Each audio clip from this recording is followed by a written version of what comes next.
আপু খাইতে পারতেছি না, ঘুমাইতে পারতেছি না, অনেক ডিপ্রেস লাগতেছে, তার কথা বারবার মনে পড়তেছে। এগুলো কমেন্ট, এগুলো ইনবক্সে, আপু আপনি তো এত সুন্দরী, আপনি কিভাবে এত চিল থাকেন, আপু আপনি সুন্দর জন্য আপনি চিল থাকেন, সো আপনার লাইফে কোনো দুঃখ নেই, কষ্ট নেই। স্টপ ভাই, সবার লাইফে দুঃখ কষ্ট এই টু সাইড আছে, নাথিং আমি।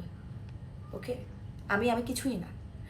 সুন্দর চেহারা, আপনারা যারা বলেন যে যারা সুন্দর তাদের কোনো দুঃখ নাই, এরকম স্টুপিডের মতো কথা কিভাবে বলেন? স্বয়ং রানী এলিজাবেথ তার বেড়াই তারে ভালোবাসত না। আমি এখানে কিছুই না ভাই, নাথিং। সো আজকে আমি আপনাদেরকে শেখাবো 3টা টিপস যে how to move on any guy, any person, any girls, anything. আপনি যদি একটা গাধাকেও ভালোবাসেন, তাকেও ভুলে যেতে হবে। Yes. So first of all, এই যে টেক্সট, তোমরা যারা এই যে বাবু আমি এখানে যাচ্ছি, হ্যাঁ বাবু আমি না খাইতে বসছি, এই শোনো আমার ফ্রেন্ডরা আছে তো আমি তোমাকে 2 মিনিট পর ফোন দিচ্ছি, জানো আজকে কি হয়েছে, বাসে এসেছে। নো, এত ইনফরমেশন দেওয়ার দরকার নেই। যেগুলো দিতা না,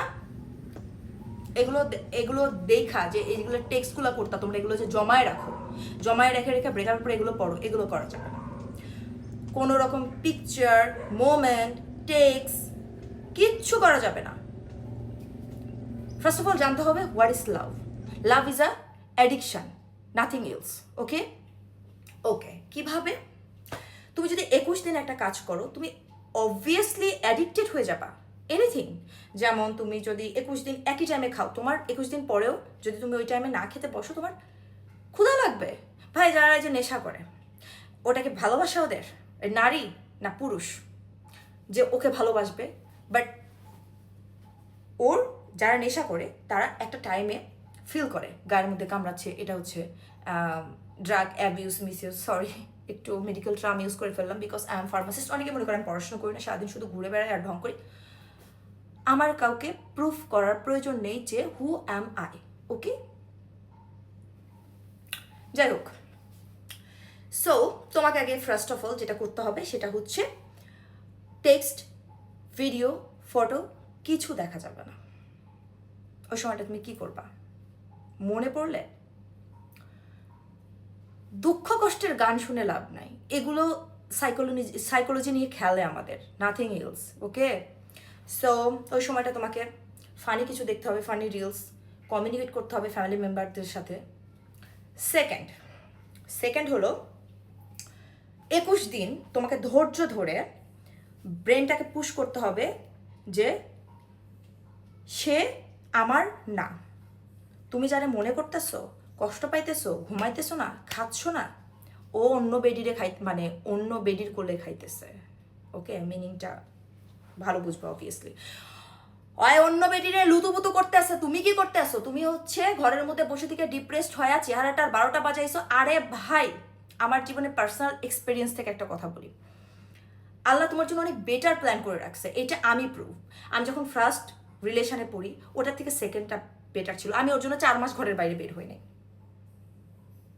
4 মাসে আমি অবভিয়াসলি তারে পাইয়া যেতাম, মানে যে আমার সেকেন্ড ছিল। ওকে, সেকেন্ড যখন রিলেশনশিপ আমার ব্রেকআপ হয়, দেন আমি পুরো 7 মাস ব্রোকেন ছিলাম। লাভ কি হয়েছে? কিছু না। থার্ড, আমার রিলেশনটা একটু বেশি, সরি। থার্ড, সেটাও ব্রেকআপ হয়ে গেছে। থার্ড নাম্বার রিলেশনের পরে আমি রিয়েলাইজ করছি যে প্রথমটা থেকে দ্বিতীয়টা বেটার ছিল, দ্বিতীয়টা থেকে তৃতীয়টা বেটার। সরি, আমার একটু মামলিং প্রবলেম আছে। That means fourth say definitely better হবে, তার থেকেও বেশি। সে যখন এসে দেখবে তোমার চোখের নিচে কালি, ওই তো অন্য বেডির কাছে যাবে, দেখবে তুমি হচ্ছে মানে একদম দুঃখ ভরা মনে তার কাছে ঘ্যানর করতেছো, এক্সরে মনে পড়ছে, এগুলো কখনো কিছু না। নো ব্রো, এগুলো করা যাবে না। ফোর্থ নাম্বারটা অসম্ভব বেটার হবে, তুমি কখনো জানোই না। আর ফোর্থ নাম্বার যদিও আমার আসে না, ফোর্থ নাম্বারটাও যদি ব্রেকআপ হয়ে যায়, তার মানে বুঝবা যে আল্লাহ তোমার সাথে যার অ্যারেঞ্জ ম্যারেজ লিখে রাখছে সে সবগুলোর চাইতে জিনিস, মানে মামা জিতছো তুমি। আর থার্ড নাম্বার টিপসটা হচ্ছে ঘুম না আসলে বই পড়ো, খাবার না খেতে ইচ্ছা করলে বই পড়ো। বই এমন একটা জিনিস, মানে এর মধ্যে যে কি মিশানো আছে জানি না, বই খালি মুখের সামনে ধরলেই দেখবা মানে কোথা থেকে যে একদম তাণ্ডবে ঘুম চলে আসে, ইউ কান্ট ইমাজিন। ওকে, এরকম যদি শিক্ষণীয় ভিডিও দেখতে চাও তাহলে অবশ্যই ফলো রাখতে হবে সুহাস ভাই, আমার ইউটিউব চ্যানেল, আমার ফেসবুক, এভরিথিং সুহাস ভাই। ওকে, টাটা।